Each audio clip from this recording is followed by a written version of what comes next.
2 years ago, I made a short video about the novel Ready Player One, and additionally the movie adaptation which had just come out around that same time. In that video, I struggled to find words to describe my in-theater experience and how I really viewed the movie at the end of the day.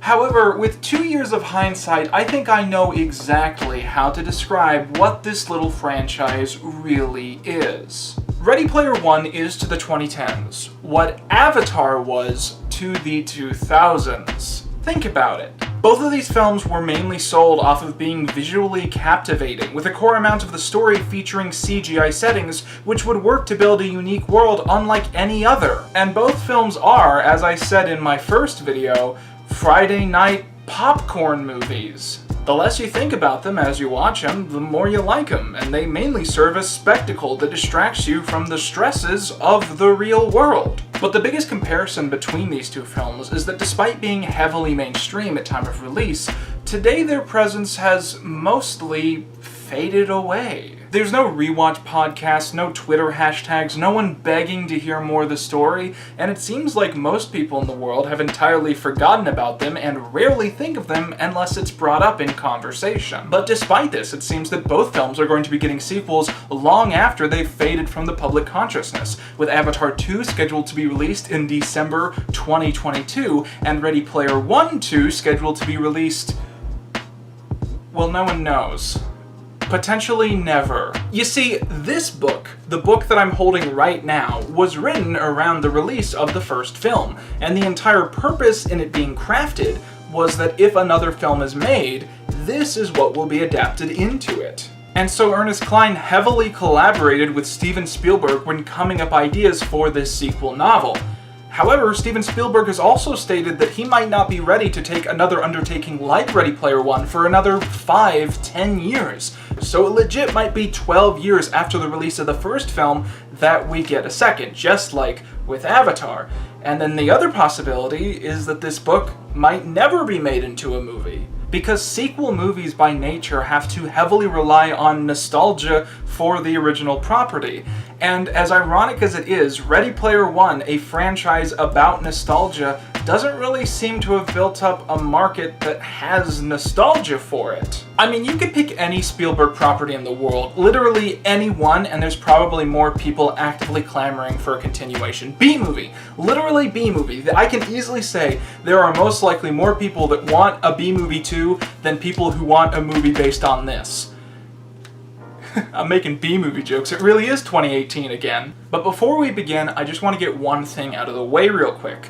Ready Player One is very obviously trying to be an 80s movie. I mean, you look at any marketing for the first movie and it's like, yeah, 80s movie, clearly obvious. So I was shocked and confused when the sequel book comes out and it's called Ready Player 2. Honey, no. The universal rule of 80s movies is when the sequel inevitably gets made, you slap a 2 at the end of the title of the first movie, and then for the sake of conversation and clarification, the title of the first movie now has a 1 at the end. So this book, I will be refusing to call this Ready Player 2. The title of this book is Ready Player 1-2, which can be written like this, or this, and sometimes this, but never this. And meanwhile, this book is retroactively titled Ready Player 1-1. Is everyone on the same page? Good, let's begin. The cover of this book makes the autofocus go mad, so I'm just gonna take the sleeve off. So I'm sure that a lot of you guys are clamoring to hear what I have to say about this little novel, especially since my first video was so popular. But I think a lot of you are gonna be disappointed in what I have to say, because, well anyways, here's my big hot take about this novel. Ready Player 1-2 is terrible. This video is not clickbait. I'm telling the truth with this title. This is not a good book. However, it's not as bad as Twitter has told you that it is. In fact, it's far improved from the first book. And believe it or not, there is context to a lot of those quotes you've seen that has not necessarily been shown to you. And I think it's important to point that out. And also to say that I think Ernest Cline has improved as an author. Even if he's not good at authoring, he's improved. And I have to be very open about the fact that that's something I'm going to be pointing out in this video. And we're going to get into the details of exactly what I'm talking about, but first I want to remind you guys to go down to around the description and make sure you're subscribed. This year, my big goal was to get to 400,000 subscribers, and at the rate we're growing, it seems like by the time I'm done editing this video, we're going to have hit that goal. So I wanted to once again announce our next stretch goal, which I think a lot of you guys are going to be excited by. If, once again, by December 31st, we can hit 410,000 subscribers, then I'm going to buy every single Animorphs book. I'm going to find them all on eBay, I'm going to have them all shipped to my house, and I'm going to read them all and do a full series retrospective. I have never read a single Animorphs book, but I'm going to buy them all and read them and make a big video about that. But only if you go down to the description right now and hit subscribe and see if we can, see how far we can get in this journey, How cool would it be if on the final day of December, I check onto my analytics and we have 420,069 subscribers. That's within grasp! But you have to go down to the description and make sure you're subscribed. Anyways, let's talk about this shitty book. So the entire point of the first third of Ready Player One 2 is that Wade Watts has gone from a bratty 17-year-old obsessed with this treasure hunt to the most powerful, rich man in the world, and entirely through solving what was essentially a series of crossword puzzles. And he's become a massive asshole that literally everyone hates. And the thing is, at first you don't know if the writer is making him unlikable on purpose, because in the first book he was unlikable on accident. But as it goes on, it becomes increasingly clear that you're supposed to dislike Wade in these opening chapters. The start of the book takes place directly after the end of the first novel. Wade has just won the competition and has been given access to the Oasis Corporation and everything once owned by Halliday. And one of the first things that happens is he is given a video of Halliday instructing him on how to build a secret piece of experimental technology which Halliday created and then hid from the world because he wasn't sure if the world was ready yet. This turns out to be a piece of interface technology which can be used as an accessory to the Oasis. He calls it Oni and insists that it be pronounced O-N-I, the letters. I'm going to call it the PlayStation Move. When Wade finally tests the PlayStation Move, he realizes that it truly does revolutionize gameplay, making him feel like he's not pressing buttons or using a console, but as if he's actually really there inside the game. The technology links directly to his brain, overriding his senses and making him feel like he's really there in the console. He can touch, smell, feel his surroundings even though they've been generated by a computer, and it essentially feels like he's logged out of reality and into a virtual world. And not only can you use this to have a better gaming experience, but you can also record your own sensations and experiences in the real world. So you can open up someone else's memory and feel like you're really there in their body, no matter who they are, no matter what they're doing, as if you're really living that experience. And all this is possible thanks to the advanced, amazing technology of the PlayStation Move. I played every .oni file on the list, one after the other, leaping from place to place, from body to body, hoping each time that the next leap— it doesn't really say that— from body to body, and from one experience to another. I stopped when I reached a series of files with names like sex-m-f.oni, sex-f-f.oni, and sex-non-binary.oni. I wasn't ready for any of that. I was still truly, madly, deeply in love with Samantha, and I was still reeling from losing my virginity to her a few days earlier, and I didn't want to be unfaithful to her. I figured that cheating was cheating, whether it was live or with a Memorex. Did you ever have that experience, boys? When you're reeling from losing your virginity? Now, you probably won't remember, but in the first book, there's a group of 5 characters called the High Five that includes Wade, who work together to try and solve the Easter egg as quickly as possible. When Wade wins the competition, they all take equal shares in the Oasis Corporation, thus they all vote on every decision the corporation makes. And when they discover this piece of brain probe technology, everyone but one person votes to release it to the public, and thus they do. After this, Wade brags that they have released the greatest piece of technology ever that is going to help humanity in ways unforeseen because it gives people a greater means of escape. Now, the moment I read this, I immediately put the book down and wrote a little mini-essay about how detached this makes Wade seem. Because if there are two things that widely define the non-video game universe of Ready Player One, it's a mass global poverty that affects most of the populations of the planet, and an environmental crisis, which is literally threatening to end all life on Earth. This is so bad that the core imagery of the series is the stacks, a series of trailer parks across the United States which are literally stacked up like Jenga blocks. People's lives are terrible, and in the first book, literally no one is trying to fix anything. And let's be clear about exactly what the Oasis is. The Oasis is a replacement for the internet. And Wade personally is profiting off of every single use of the internet in this post-apocalyptic future. Imagine if every time you logged onto the internet to do anything, one random dude got 50 cents. He would be phenomenally rich. He would be a trillionaire, and it's very clear in the second book that he's even richer than the United States government. But he holds this illogical detachment from everything that's really going on. This nihilism. He's convinced that all of the bad things happening in the world are inevitable, and thus it's a good thing that he instead invests his time in making a profit off of this misery by selling people addictive technology. There's a lot of horrible quotes in these opening chapters, but this one specifically jumps out at me. The ONI made the lives of impoverished people all around the world a lot more bearable and enjoyable. People didn't mind subsisting on dried seaweed and soy protein when they could log on to the ONI net and download a delicious 5-course meal anytime they pleaded. Just fucking feed people in the real world! He also brags that no other corporation had been able to figure out how to duplicate this technology, stating, and this is a real quote, "This let us maintain our monopoly on what was rapidly becoming the most popular form of entertainment in the history of the world."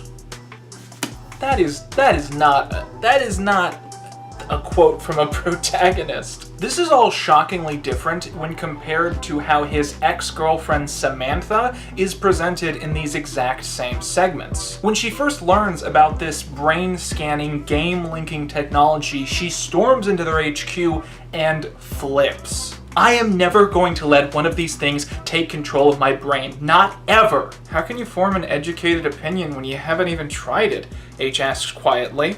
"I've never tried sniffing paint thinner either," Samantha snaps back. "I don't know why I can't make you guys understand. This is the last thing humanity needs right now. Can't you see that? The world is a complete mess right now." Half the world already spends every waking moment ignoring reality inside the Oasis. We already peddle the opiate of the masses, and now you want to up the dosage?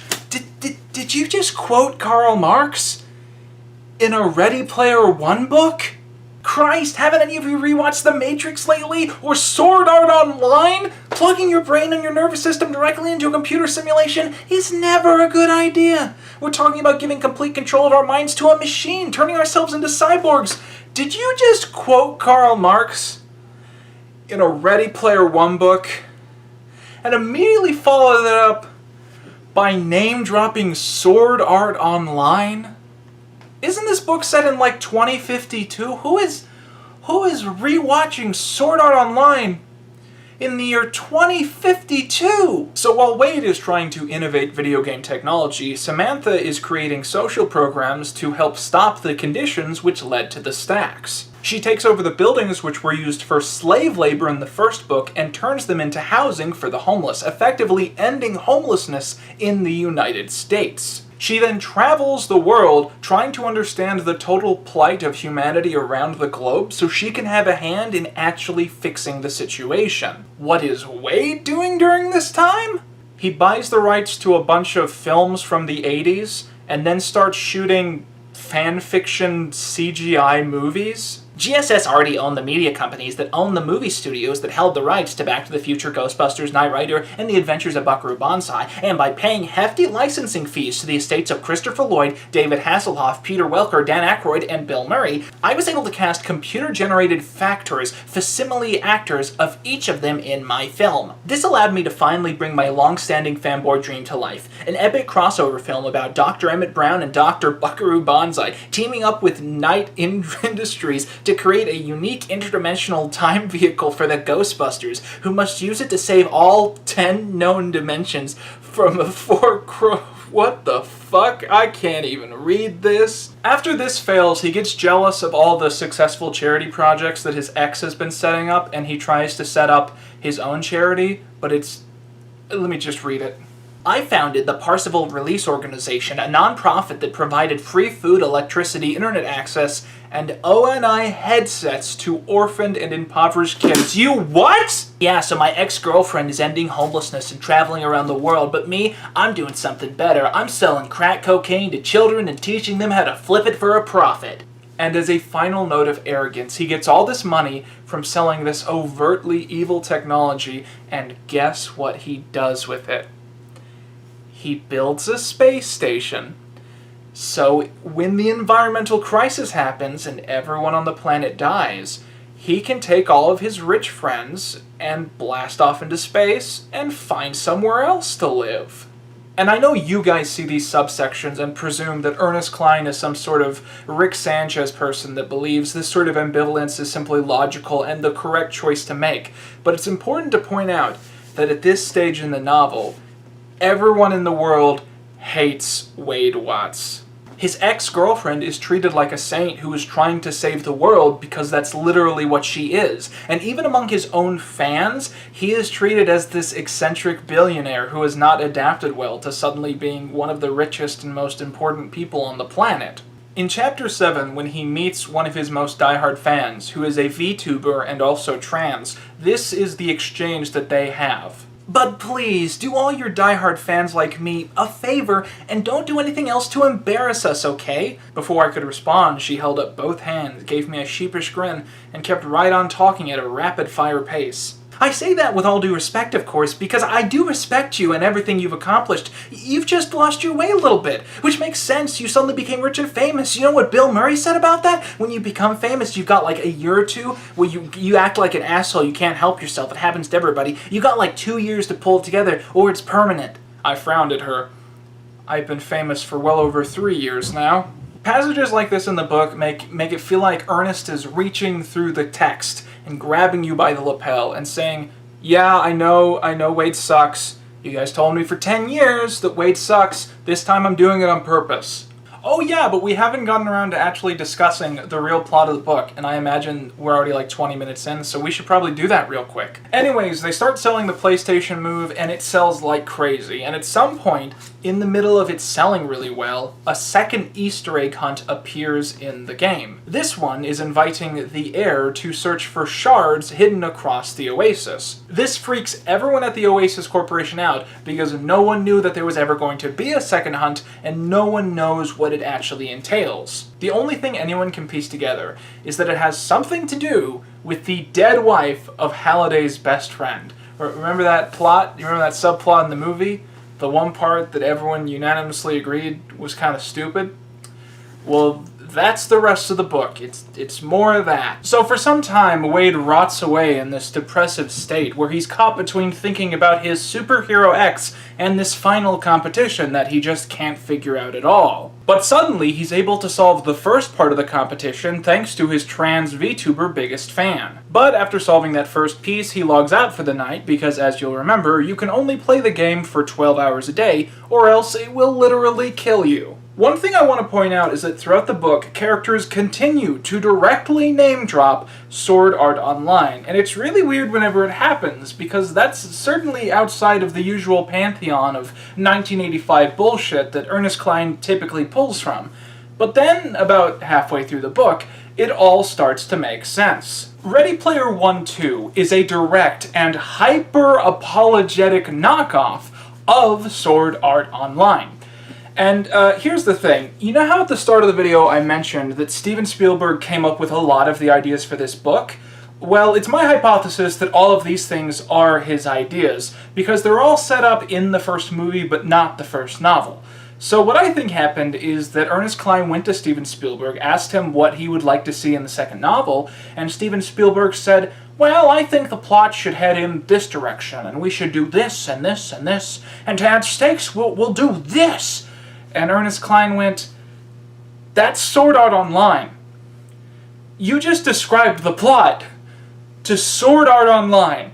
But not wanting to upset his childhood idol, he decided to put it in the novel and just hang a lampshade on it by having characters joke about how similar the plot is to Sword Art Online. Anyways, let's get into the real plot of this book. About a decade before Halliday died, he used an experimental version of the PlayStation Move to upload his consciousness onto the Oasis. However, he found this copy to be heavily corrupted, insecure, and evil, so he erased many of his core memories and then reprogrammed him to be an AI wandering through the game and helping players with the first Halliday quest. His programming stated that he was supposed to help someone finish the Halliday quest and then delete himself from the Oasis. However, due to a glitch, he instead regained all of his lost memories and continued to secretly exist. So when Wade and his friends use the PlayStation Move to log onto the Oasis, they discover that this evil Halliday is waiting in their digital boardroom. This evil copy of the creator has removed the ability of users to remove their headsets, meaning that they are permanently logged in and trapped in this virtual reality. Wade has to solve a series of quests in order to escape from the game, or else he, his friends, and millions of other users currently logged on will inevitably die. As all of the characters realize that he's right, that they can't log out of the game, evil Halliday announces, "You guys really should have listened to your friend Samantha here. She was right. You guys all watched both Sword Art Online and the Matrix films, and yet you still thought it was a good idea to hand over the control of your brain to a computer!" So already that's an amazing line, but it's immediately followed up with, "Guys, I'm about to lose my shit over here," Shoto said as he began to shake his head vigorously from side to side. "Interact just went Sonic.exe on us! This is so bad!" And that is just... because there is no better way to sum up what this franchise really is than a character who is ripping off Sword Art Online, exclaiming, "Ha ha! You guys should have watched Sword Art Online!" And then a second character going, "Oh shit! This is like Sonic.exe!" So the characters go on this hunt to find the 7 shards in this second quest. And I'll admit that there is some stuff in this stage of this book that's pretty clever and I really enjoyed when I was reading it. For instance, the clue they're given for the second part of the puzzle is her paint and her canvas, the 1 and the 0, the very first heroine demoted to hero. And it turns out that this is a reference to the video game Princess Ninja, which was a Japanese game about a princess whose kingdom is stolen from her, who then becomes a ninja to take it back and fight the thugs who have taken it over. She was the very first female video game protagonist, but when the game was imported to America, Sega thought little boys wouldn't want to play as a female character, so they changed the game to instead feature a generic blue male ninja. And you know, reading that, I was like, this is pretty cool. I didn't know this about video game history, and if it was in like a Steven Spielberg movie, I'd be like, yeah, this is kick-ass, what a cool scene in the movie. But a lot of the other stuff in this part is just boring. A lot of it resembles stuff from the movie, which again makes me think that these were ideas suggested by Spielberg, but while these would possibly make interesting cinematic sequences, in text, they're just dull. For instance, one of the planets that they go to in the Oasis is a planet where every John Hughes movie is happening at once. So you stand in one spot and you can see a certain scene from a certain John Hughes movie play out. And you run down the street and a different scene is taking place in a different movie. And the idea is they have to run back and forth between different John Hughes movies and sort of change the events in very subtle ways to change the ending of one of the movies. It's very complex, and I'm sure it would be interesting in a film, but I just wasn't feeling it when I was reading the book. And after this, they go to the planet, and they have to fight 7 clones of Prince. Like, there are 7 different copies of Prince on this planet, and they're all like bosses in a video game, and they try and kill them.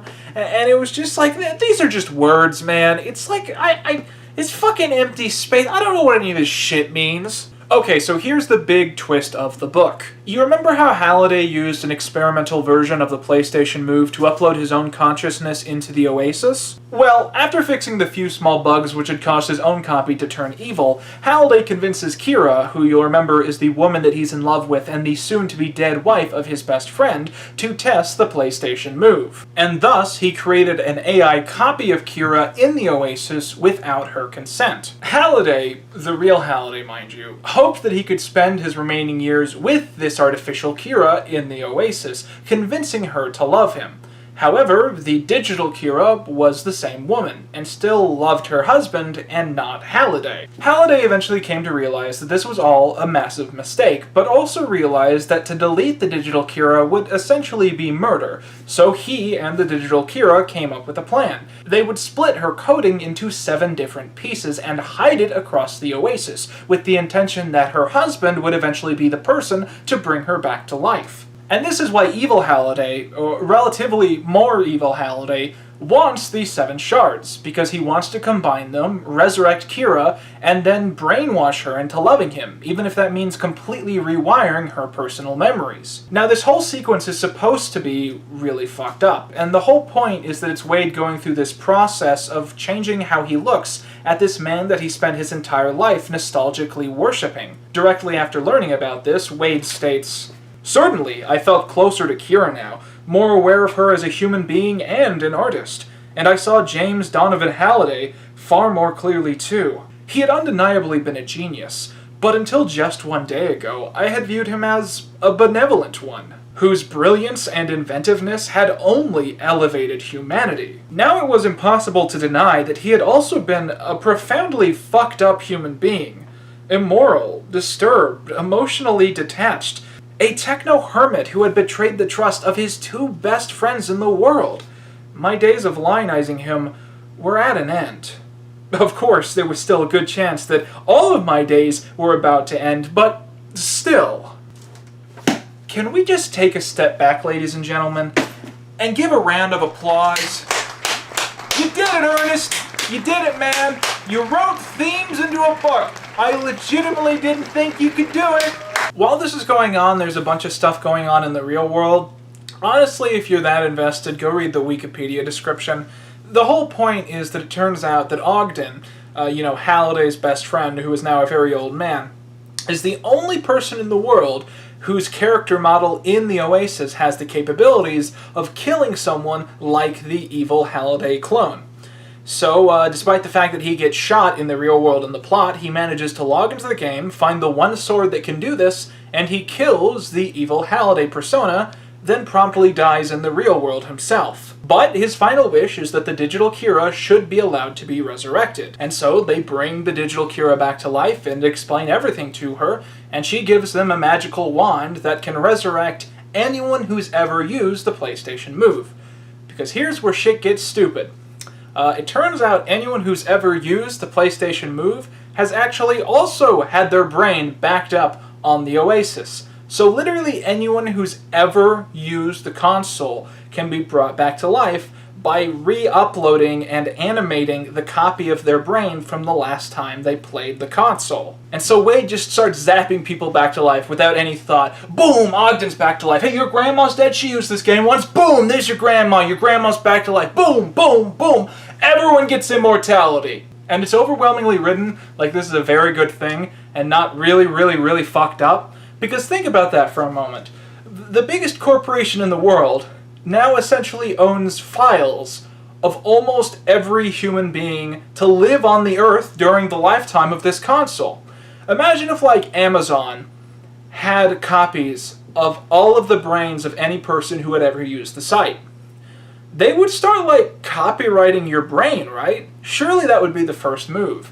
So, like, if George Lucas dies tomorrow, or Taylor Swift, then are they going to start bringing celebrities back to life to try and, like, copyright their digital thoughts inside the Oasis? Furthermore, the novel emphatically brags that this is both the first cases of artificial intelligence and also immortality. But you can't have both things. I call this the Mechajonmus conundrum. When you do something like this, you're not really making yourself immortal. You're taking an already immortal robot and convincing it that they are you. You're still gonna die. Now there's just this robot who is really confused about his identity. By the way, I feel the same way about, like, the paintings in Harry Potter. Like, who convinced this sentient GIF that he's Dumbledore? So in the final few chapters, everyone, including Samantha, unanimously agree that this whole fiasco of the Oasis secretly backing up the brains of every single user to ever turn the console on is actually a very, very good thing. And you remember that spaceship that Wade builds in the first third so he can escape the Earth if everyone dies? Well, it turns out that spaceship has its own miniature virtual reality system, which you can upload things from the Oasis onto. And the group elects to upload all of the currently alive virtual reality clones onto the spaceship, along with clones of themselves, and then they blast that ship into space.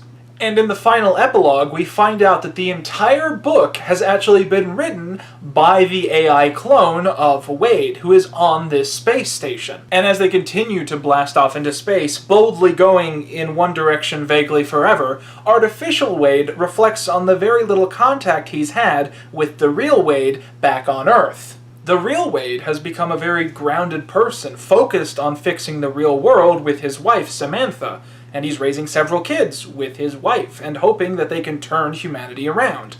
And the artificial Wade is 19 forever in a spaceship just going that way until the end of time. This is presented like it's overwhelmingly like a romantic good thing, when it's not. It's horrifying. I mean, think about being the person in the ship in the bottle. I mean, you're out there in the middle of nowhere, it's cold outside, there's no kind of atmosphere, you're all alone more or less, and you're just like a kid forever, and meanwhile you're getting called by like the real you who's like, yo dude, you wouldn't believe what my daughter did the other day, I'm 45. That would like be a horrible experience to live through.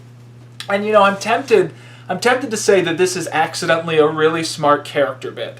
Because in the first book and parts of the second book, we begin to realize that Wade essentially has two lives. He has the life that he leads in the real world, which he has been avoiding because he's fearful of all the horrible things going on in the world, and he has the life that he lives in the video game, and all the portions in the video game feel like they're totally detached from the real world. So it feels like, in order for Wade to evolve as a person, he had to literally take this second aspect of his life and wrap it in bubble wrap and shoot it into space. And so this character at the end, who's supposed to be a romantic, you know, depiction of immortality being realized, is actually really sad and pathetic because he's a representation of all the parts of Wade that he comes to outgrow that we dislike.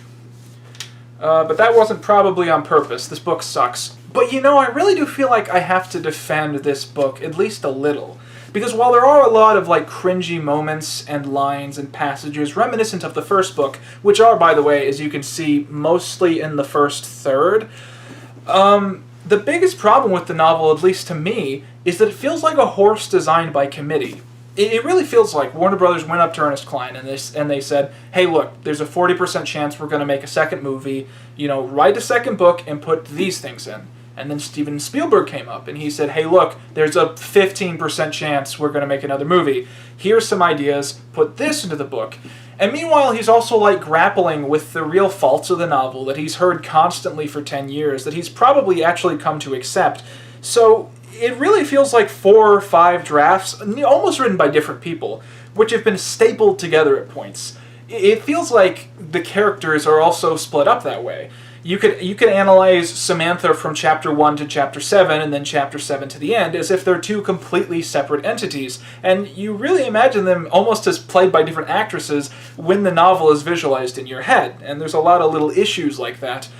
And while the first third of the book is funny and embarrassing and quotable on social media, the middle part nearly convinces you that it's going to be a good book, and then the final third is boring and then stupid. And you know, as I record this, all I can find myself thinking about is all of the things I said in my first review about this book. I said that the novel introduces a lot of really interesting ideas without finding anything to do or say about them.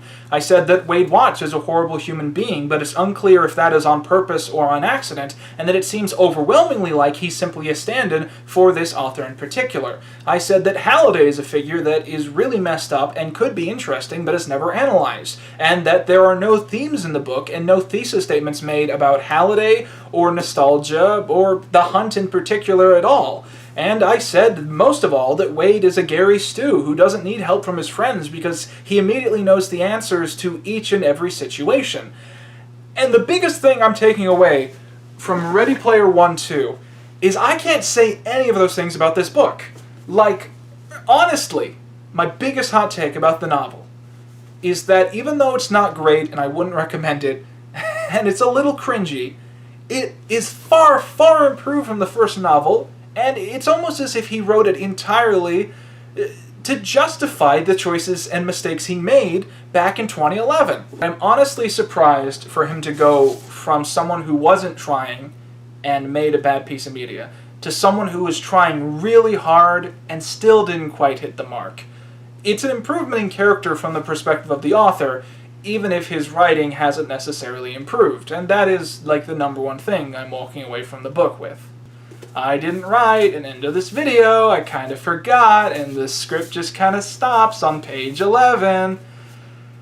Here's an outro where I react to hitting 400,000 subscribers. I look like garbage because it's the day after Thanksgiving, and I just took a shower. I'm not dressed yet or anything, but we're so close. And this is all I've wanted for 2 years.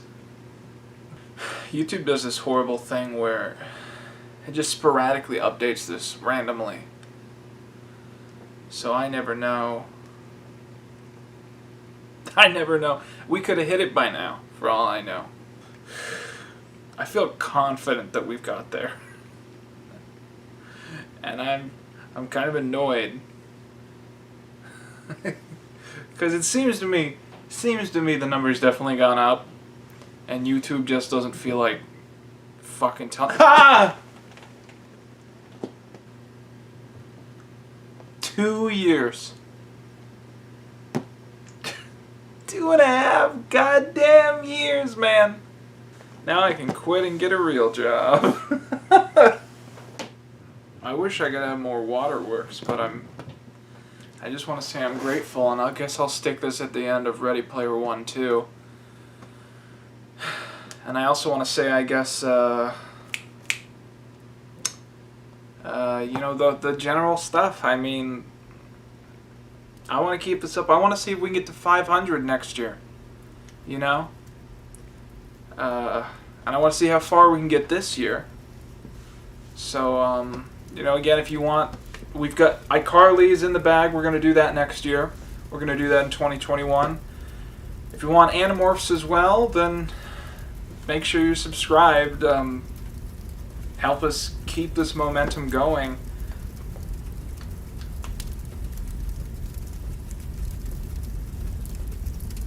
It doesn't feel real. But yeah, this room's on fire again, so I gotta get going. But make sure to click one of these videos to check out more stuff on the channel. And once again, remember to subscribe. And I've been Quinn Reviews, and that's all I've ever needed.